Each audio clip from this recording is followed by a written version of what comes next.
পরমেশ্বরের কোনো খবর পেলেন? 3 দিন হলো বাঘ শিকারে গেছে, এখনো ফিরলো না। আর শুনেছি বাঘটা নাকি ভয়ঙ্কর। ওর জন্য আপনি চিন্তা করবেন না রানীমা। বাঘ যত ভয়ঙ্করী হোক, পরমেশ্বরের হাতে বন্দুক থাকলে। তা না হয় বুঝলাম, কিন্তু এত দেরি করারও তো কথা নয়।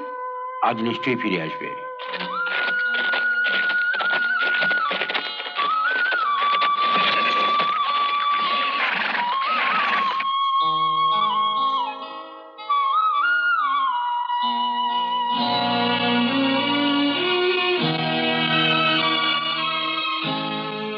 আনন্দ, এটা কোন গ্রাম?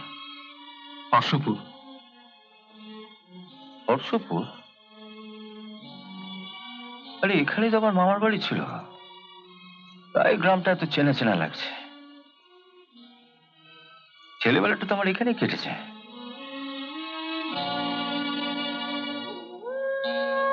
ওই খালটা দেখছো? ওখানে আমি আর আদিত্য নারায়ণ কত সাঁতার কেটেছি। আদিত্যকে? আদিত্য নারায়ণ আমার ছেলেবেলার বন্ধু। ও, আমরা এক আত্মা এক প্রাণ ছিলাম। শুনেছি বছর 3 আগে ও বিলেতে ডাক্তারি পড়তে গেছে।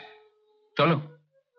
ছোটবেলায় ও আর আমি এক গাছে গাছে কত দোল খেয়েছি। ও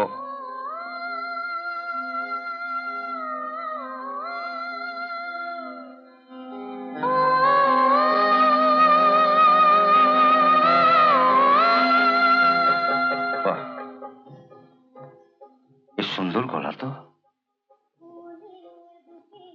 যার গানের গলা এত সুন্দর, সে নিজে না জানি কত সুন্দর। বাড়ি ফিরে চলো পরমেশ্বর। 3 দিন বাঘের পেছনে ছুটে তুমি বড় ক্লান্ত। বাঘটা আমার ক্লান্ত করেছে, এই বাঘিনীটা সেই ক্লান্তি দূর করবে।